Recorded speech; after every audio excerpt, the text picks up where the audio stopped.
आज हम बात करने जा रहे हैं एआई यानी आर्टिफिशियल इंटेलिजेंस की। दोस्तों, आर्टिफिशियल इंटेलिजेंस के बारे में आपने ज़रूर सुना होगा। आर्टिफिशियल इंटेलिजेंस हर एक क्षेत्र में अपनी मजबूत पकड़ बना चुका है, और या ये कह लीजिए कि आर्टिफिशियल इंटेलिजेंस आज के समय में एक ज़रूरत बन चुका है। आज हम इसी टॉपिक पर बात कर रहे हैं।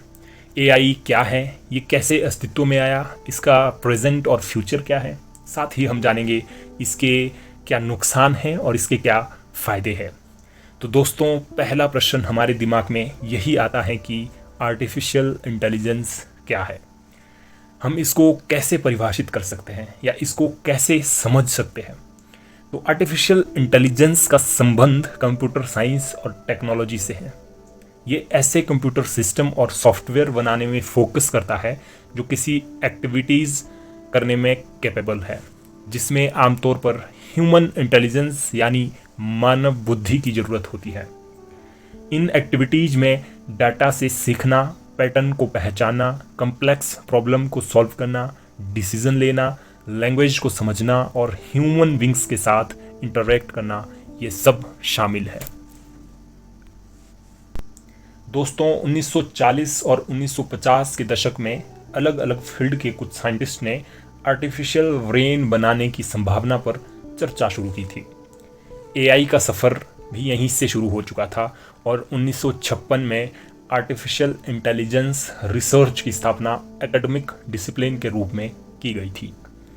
1950 में एक British mathematician and computer scientist जिनका नाम एलन ट्यूरिंग था, उन्होंने ट्यूरिंग टेस्ट कॉन्सेप्ट सामने रखा। ट्यूरिंग टेस्ट एक ऐसा मेथड है जिसकी हेल्प से ये पता लगाया जा सकता है कि कंप्यूटर ह्यूमन बींग्स की तरह सोचने में कैपेबल है या नहीं। सिंपल भाषा में हम ये कह सकते हैं कि ट्यूरिंग टेस्ट आर्टिफिशियल इंटेलिजेंस की कैपेबिलिटी को मेज़र करता है। एआई टर्म, दोस्तों, 1956 में आर्टिफिशियल इंटेलिजेंस को पहली बार American computer scientist John McCarthy ने डार्टमाउथ कॉन्फ्रेंस में अपनाया। उस समय फोर्ट्रान, लिस्प और कोबोल जैसी कंप्यूटर लैंग्वेज का आविष्कार किया गया था और एआई के प्रति काफ़ी उत्साह था। 1966 में शोधकर्ताओं ने ऐसा एल्गोरिथम विकसित करने पर ध्यान केंद्रित किया जो गणितीय समस्याओं को हल कर सके। जोसेफ वाइजनबाउम ने 1966 में पहला चैटबॉट बनाया जिसे एलिजा नाम दिया गया, और 1972 में पहला इंटेलिजेंट ह्यूमनॉइड रोबोट जापान में बनाया जिसे वावोट 1 नाम दिया गया। फर्स्ट एआई विंटर, 1974 से 1980 के बीच का समय एआई विंटर के नाम से जाना जाता है, क्योंकि उस समय कंप्यूटर साइंटिस्ट को गवर्नमेंट से कोई सपोर्ट नहीं मिला और पैसे की शॉर्टेज की वजह से इस फील्ड में कुछ ज़्यादा इन्वेंशन नहीं हो पाया। 1980 में आर्टिफिशियल इंटेलिजेंस एक्सपर्ट सिस्टम के साथ वापस आया। एक्सपर्ट सिस्टम को ह्यूमन डिसीजन एबिलिटी के तौर पर प्रोग्राम किया गया था। सेकंड एआई विंटर, 1980 से 1993 के समय को सेकंड एआई विंटर कहा जाता है, क्योंकि इन्वेस्टर और गवर्नमेंट ने हाई कॉस्ट और कम आउटपुट की वजह से फंडिंग रोक दी। 1997 में आईबीएम डीप ब्लू ने विश्व शतरंज चैंपियन गैरी कास्परोव को हराया और विश्व शतरंज चैंपियन को हराने वाला पहला कंप्यूटर बन गया। 2002 में एआई ने पहली बार वैक्यूम क्लीनर रूम्बा के रूप में प्रवेश किया। 2006 तक ये व्यवसाय की दुनिया में प्रवेश कर गया और फेसबुक, ट्विटर, नेटफ्लिक्स जैसी कंपनियों ने इसका उपयोग करना शुरू कर दिया।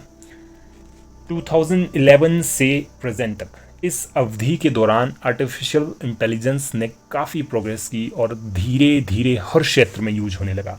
दोस्तों, आपको पता ही होगा आज के समय में आर्टिफिशियल इंटेलिजेंस काफ़ी डेवलप हो चुका है और लगातार आगे बढ़ रहा है। बात करते हैं उन सभी उदाहरण और टेक्नोलॉजी की जो प्रेजेंट में हमने सुनी या देखी है। वर्चुअल असिस्टेंट जैसे सिरी, एलेक्सा, गूगल असिस्टेंट, ये आर्टिफिशियल के कुछ उदाहरण हैं जो आप और हम आज के समय में यूज करते हैं। सर्च रिकमेंडेशंस, हमारी सर्च के अकॉर्डिंग बहुत से आउटपुट हमारे सामने आते हैं। जैसे आप गूगल या यूट्यूब पर कुछ भी सर्च करते हैं तो उससे संबंधित कंटेंट हमारे सामने आता है। दोस्तों, आर्टिफिशियल इंटेलिजेंस हेल्थ केयर के क्षेत्र में भी काफ़ी विकसित हो चुका है। उदाहरण एक्सरेज, MRIs, ऐसे बहुत से उदाहरण हमारे सामने हैं जहां आर्टिफिशियल इंटेलिजेंस का यूज होता है, जैसे Amazon product recommendations, Facebook and Google ads, language translation, automatic vehicle, alarm system, chatbot, और शायद ही कोई ऐसा क्षेत्र हो जहां इस टेक्नोलॉजी का यूज़ ना हुआ हो।